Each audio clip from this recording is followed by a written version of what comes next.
अक्टूबर खूनख्वार और नवंबर तशवीशनाक होगा। शेख रशीद ने बड़े खतरे की पेशगोई कर दी। इनका मजीद कहना था, पाकिस्तान का सियासी और माशी अदम इस्तेहकाम नाअहली या गिरफ्तारी से संगीन हो जाएगा। लोगों को बेवकूफ समझने वाले खुद घेरे में आएंगे। अक्टूबर खूनख्वार और नवंबर तशवीशनाक होगा। साबिक वजीर ने मजीद कहा, साइफर उल्टा हुक्मरानों के गले पड़ गया है। ये लोग जिस साइफर से इनकारी थे उसके इकरारी बन गए हैं, लेने के देने पड़ गए हैं। चिलमन के पीछे और दस्ताने पहने फैसले टूट रहे हैं। 12 रबीउल अव्वल के बाद दमादम मस्त कलंदर होगा। शेख रशीद ने कहा, साइफर पर उनके साबिका और मौजूदा बयानात सारे मुल्क में स्क्रीनों पर दिखाए जाएंगे। उन्होंने हुकूमत को आड़े हाथों लेते हुए कहा कि जो उन्हें लेकर आए थे वो उन्हें लेकर जाएंगे। कौम खुदा के बाद सुप्रीम कोर्ट की तरफ देख रही है।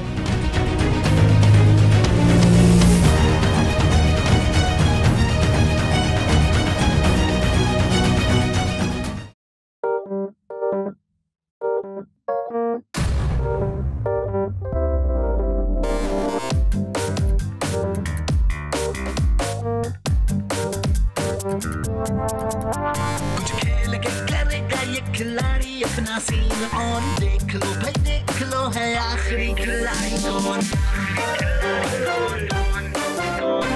आखिरी खिलाड़ी कौन, कुछ खेल के करेगा ये खिलाड़ी अपना सीन ऑन, देख लो भाई देख लो, है आखिरी खिलाड़ी कौन।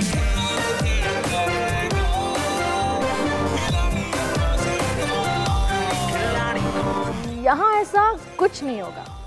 दिमाग चलाओ, जवाब बताओ और लाखों ले जाओ। आखिरी खिलाड़ी कौन?